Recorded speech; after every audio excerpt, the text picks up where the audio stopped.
When investigating the unknown, every sound, every shadow, and every signal matters. I'm with Macomb Paranormal Investigations, and we rely on proven tools like the EMF meter and REM pod to detect electromagnetic changes that might indicate paranormal presence. But here's what separates us from amateur ghost hunters. We don't just look for activity, we look for truth. Every investigation starts with baseline testing. We check for faulty wiring, electronics, and environmental factors that cause false readings. Because if we don't rule out the natural first, we can't responsibly consider the paranormal. Our team of retired police officers approaches every case with an open mind but a skeptical eye. The silence of the old house is heavy, thick with dust. Decades of untold stories. You are in the dark. Flashlight beam cutting a nervous path across peeling wallpaper. Forgotten furniture. In your hand, you hold a device, an EMF meter. It is your connection to a world beyond our own. A tool designed to pick up the invisible energies that might signal a ghostly presence. A sudden sharp beep shatters the quiet. The needle on your meter jumps into the red. Your heart pounds in your chest. Is this it? Is a spirit trying to communicate from the other side? This is the moment every paranormal investigator lives for. The thrill of potential contact. The validation that something more exists. The REM pod on the floor nearby suddenly lights up. Its cheerful colors are a stark contrast to the oppressive gloom. It chirps frantically, confirming the spike in energy your EMF meter detected. The hairs on your arms stand on end. You whisper into the darkness, asking the unseen entity to make another sign. You are certain you have captured something extraordinary. But what if the story isn't that simple? Before you label this event as a ghostly encounter, let's pause and consider another possibility. What if that sudden spike on your meter has nothing to do with spirits at all? What if the cause is far more mundane, hidden right behind the very walls you're investigating? Many of the readings that get our hearts racing have a logical earthly explanation. These tools can be misled by the very environment we are exploring. We will pull back the curtain on EMF meters.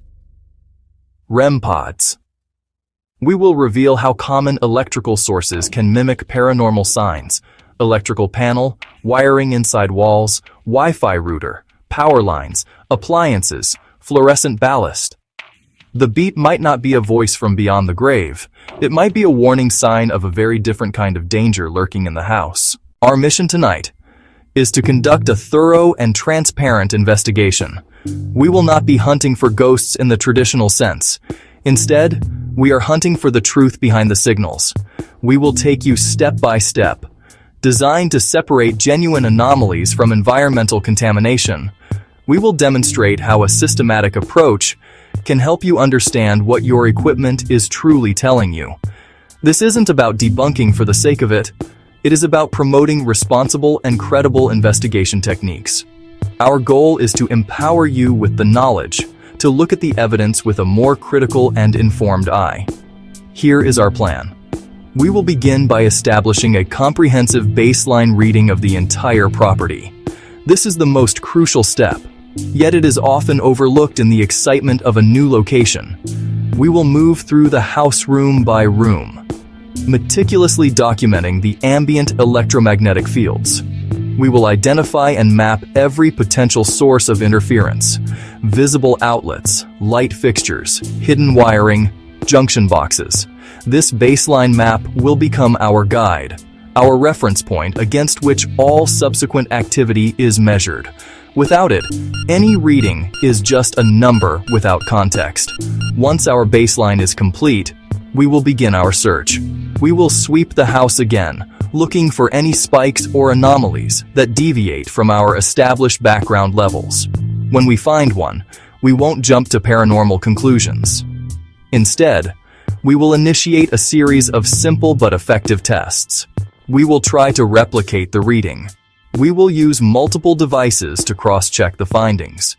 We will systematically turn off circuit breakers, unplug appliances, to see if the signal disappears. This process of elimination is key to isolating the true source of the energy. Finally, we will analyze all the data we have collected. We will compare our event logs with our initial baseline map. We will show you precisely how we traced a dramatic EMF spike back to a faulty dimmer switch, and how a REM pod's frantic beeping was actually triggered by a nearby mobile phone searching for a signal. By the end of our investigation, you will have a much clearer understanding of how these fascinating devices work, and, more importantly, how they can be fooled. Before you trust the beep and declare you found a ghost, join us on this journey to uncover what's really happening in the dark. Before we can understand the tools, we must first understand what they are designed to measure. EMF stands for electromagnetic fields. Think of these fields as invisible waves of energy that are all around us. They are a natural part of our universe, and they are also created by human technology. Every time electricity flows through a wire, it generates an electromagnetic field. Our modern world is saturated with them. Power lines that crisscross our cities, a simple lamp on your bedside table, anything that uses or carries electricity, an unseen, constant presence in our daily lives, not mysterious or supernatural. A fundamental principle of physics. In paranormal investigations, the theory is that spirits might manipulate this energy to manifest or communicate. A ghost, as a form of energy, could cause a disturbance that a sensitive meter would pick up as a sudden spike. Investigators interpret those spikes as possible contact, but here, the line between science and speculation blurs. EMF is real and measurable. Its link to the paranormal is purely theoretical. There is no scientific proof spirits create or interact with EMF. Yet many ghost hunting methods rest on that assumption. So when an EMF meter beeps, it has detected a change in the electromagnetic environment. The question is not whether there was a change, but what caused that change. Understanding that distinction makes you a better investigator. The beep is simply data, a raw signal that an energy field changed in strength or frequency. It doesn't tell you the source. Could it be a spirit? Yes, but far more likely, a faulty wire, a nearby appliance turning on, a cell phone signal, a passing car. Your job is to be a detective. Analyze the data and methodically rule out every natural explanation before considering a paranormal one. The car crunches to a halt on the gravel driveway as the last sliver of the sun dips below the horizon, painting the sky in shades of bruised purple and orange. Before us stands the house, a two-story silhouette against the fading light. Its windows are dark, like vacant eyes, staring out over a neglected lawn. Paint peels from the wooden siding in long, curling strips, and a porch sags wearily on one side. This is our laboratory for the night, a place with a history of strange occurrences and unexplained noises. The air is cool and still, carrying the scent of damp earth and decaying leaves. As we get out of the car, the silence is the first thing we notice. It is a deep, rural quiet, broken only by the distant call of a lone bird, and the gentle rustle of wind through the skeletal branches of an old oak tree. This initial moment is important. It allows us to acclimate to the natural sounds and feel of the location before we introduce our own noise and equipment. We take a moment to walk the perimeter of the property, our eyes scanning for obvious external sources of electromagnetic interference. A set of power lines runs along the road, a good 50 yards away. We make a mental note to take readings near them later to see if their field extends this far. Stepping onto the porch, the floorboards groan under our weight, each step a protest against the intrusion. The front door, heavy and wooden, creaks open into a dark entryway that smells of dust, old paper, and something faintly musty, like closed-off rooms. This is the transition point, where we leave the modern world behind and step into a space that feels trapped in time. The atmosphere inside is immediately heavier, the air colder. It is easy to see how someone entering this place alone at night could quickly feel unnerved. The mind starts to play tricks, turning every creak and shadow into something more sinister. But tonight, our purpose is to resist that temptation. We are here not to be scared, but to be methodical. We flick on our flashlights, their beams cutting through the oppressive darkness and dancing across furniture draped in white sheets, like sleeping ghosts. The house is a time capsule, and our job is to carefully catalog its present-day environment before we start looking for ghosts from its past. The setup phase is deliberate and unhurried. Rushing leads to mistakes, and mistakes lead to false conclusions. Tonight, every step will be measured, every reading documented, as we begin the slow, careful process of getting to know the house. Now, the most critical phase of our setup begins, the formal baseline sweep. With our command center established and our own electronic interference minimized, we can start to measure the house's ambient electromagnetic field. One investigator takes the lead with a K2 meter, with a digital voice recorder. Another investigator follows with a clipboard and a hand-drawn map of the house. We start at the front door. We move clockwise through the ground floor, ensuring we cover every single space systematically. The goal is to leave no corner unmeasured. We enter the first room, the formal dining room. The lead investigator moves slowly along the perimeter, holding the meter about 3 feet off the ground, about a foot away from the walls. Entering dining room. Sweeping north wall. Reading is stable at 0.1 milligauss. 0.1, 0.1. Approaching outlet on north wall. Reading is climbing. 1.5, 2.7. Peaking at 4.3 milligauss directly at the outlet. The second investigator marks the location, marks the reading on the map. This process is repeated for every wall, every corner, and every object in the room.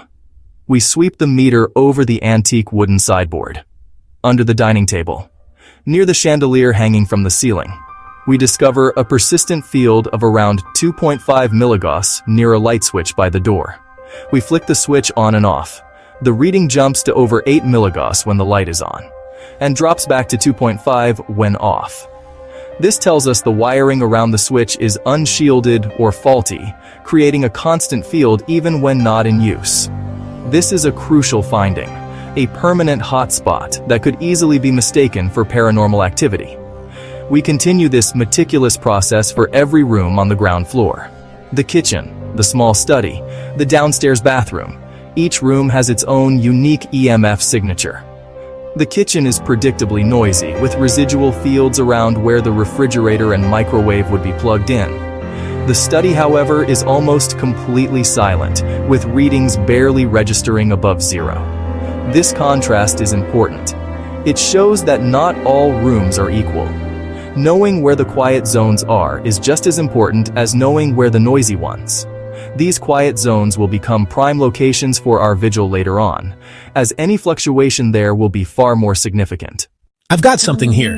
On the main staircase. It's a big spike. The team members upstairs acknowledge and prepare to move. I was sweeping the wall next to the staircase landing. The meter was flat at 0.1, and then it jumped. It's holding steady in the red, over 25 milligauss. This is exactly the kind of event we are looking for.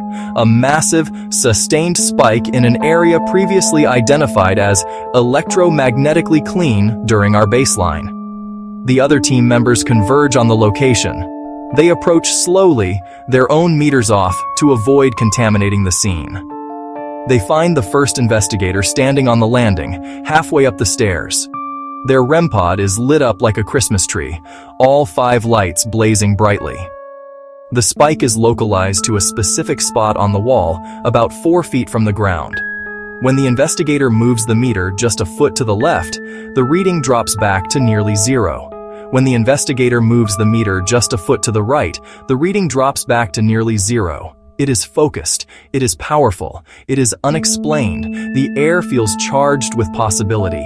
This is the moment where excitement can easily override methodical procedure. This is where our protocol kicks in. Before declaring this a paranormal event, we must begin our tests. The first step is cross-verification. A second investigator turns on their meter, a different model, an analog one with a needle. The needle on the second meter swings hard to the right, confirming the reading. This is not a malfunctioning device. There is a real, powerful electromagnetic field present that was not there an hour ago during our baseline. The question is, what changed? What could have activated to create such a strong field? I walked the exact same path as before. I wasn't using my radio. Nothing is different, but the field is here now. The team runs through a mental checklist of potential causes. Could it be a transient source from outside? A passing car? Unlikely to be this strong and this stable. Could it be a device inside the house? Perhaps an old thermostat. Perhaps an electrical component on a timer that has just kicked on. The house is old, and its systems are a mystery. We have a confirmed anomaly, and now the detective work truly begins to find its source. Our journey through the old house has come to an end, but the lessons we have learned will resonate long after the dust has settled. We began with a simple, tantalizing question. Was that sudden beep from our EMF meter a voice from the other side? We experienced the thrill of a massive, unexplained energy spike on the staircase, a moment that felt like genuine contact. It was a textbook example of what many would label as definitive paranormal evidence. However, by adhering to a strict, methodical protocol, we uncovered a story that was not about ghosts, but about faulty wiring and an old thermostat doing its job. The house was not haunted by a spirit, but by the electrical ghosts of its own past. This investigation served as a practical demonstration of a fundamental principle. A beep is not proof. The flashing lights on a K2 meter, the chirping of a REM pod, are merely data points, indications that the device has detected something in the environment. They do not, and cannot, tell you the source of that detection. Our experience with the staircase incident proved this conclusively. The source was not an intelligent entity attempting to communicate, but a constant, high-power field generated by aging electrical components. Without the discipline to test our findings, we would have left with a fantastic story that was ultimately false, contributing to the very myths we sought to expose. The central rule we followed, and the most important takeaway for any investigator, is the absolute necessity of a comprehensive baseline. This initial mapping of the environment is not an optional step. It is the foundation upon which all credible evidence is built. Our baseline map allowed us to immediately contextualize the staircase spike. It told us that the area was previously clean, making the event significant and worthy of investigation. But it also armed us with the knowledge of other pre-existing hotspots, preventing us from wasting time on false positives from faulty outlets, dimmer switches. The baseline is your guide to what is normal. And only by knowing what is normal can you hope to identify what is truly anomalous. In the end, our investigation was a success. Not because we found a ghost, but because we found the truth. We peeled back the layers of assumption and excitement to reveal a logical, earthly explanation. This process of elimination is the core of responsible investigation. It requires patience, skepticism, and a willingness to accept a mundane answer. The goal should never be to simply collect beeps and blips, but to understand what they mean. By looking beyond the beep, we move from being ghost hunters to being true investigators, dedicated to a more rigorous and honest search for answers, wherever they may lead. So what does this mean for the aspiring paranormal investigator? It means begin not with buying a ghost hunting kit, but with cultivating a mindset of critical inquiry. Your most powerful tool is skepticism and a commitment to sound methodology. Before you step into a supposedly haunted location, arm yourself with a clear plan. Commit to documenting everything, from the initial baseline to the final analysis. This disciplined approach makes your findings more credible and makes you a more effective, respected investigator. The unknown is worth studying, but good method must always come first. Adopt a few simple steps to avoid common pitfalls. Always use at least 2 different meters to cross-verify unusual readings and rule out equipment malfunction. Meticulously log your baseline readings on a map and refer to it constantly. When an anomaly occurs, begin the process of elimination. Test the circuit breakers. Unplug nearby appliances. Check for radio frequency sources. Mobile phones. Check for radio frequency sources. Walkie-talkies.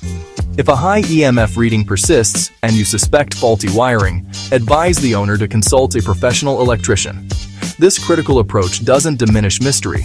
On the contrary, it enhances it. By clearing away false positives and environmental contamination, you increase the significance of what remains unexplained. A true anomaly that withstands rigorous testing becomes infinitely more valuable. This is how the field moves forward, not through easily debunked claims, but through slow, careful accumulation of high-quality, inexplicable evidence that has been thoroughly vetted and is hard to dismiss. As we pack up our gear and leave the old house to the morning light, we are left with a final thought. The search for answers about the afterlife is one of humanity's oldest quests. It deserves our best efforts and our most honest methodologies. The tools can be valuable allies, but only if we understand their limitations and use them wisely. They are guides, not oracles. So the next time you're in the dark and a sudden beep shatters the silence, take a breath and remember our investigation. Before you trust the beep, watch this first, and happy hauntings.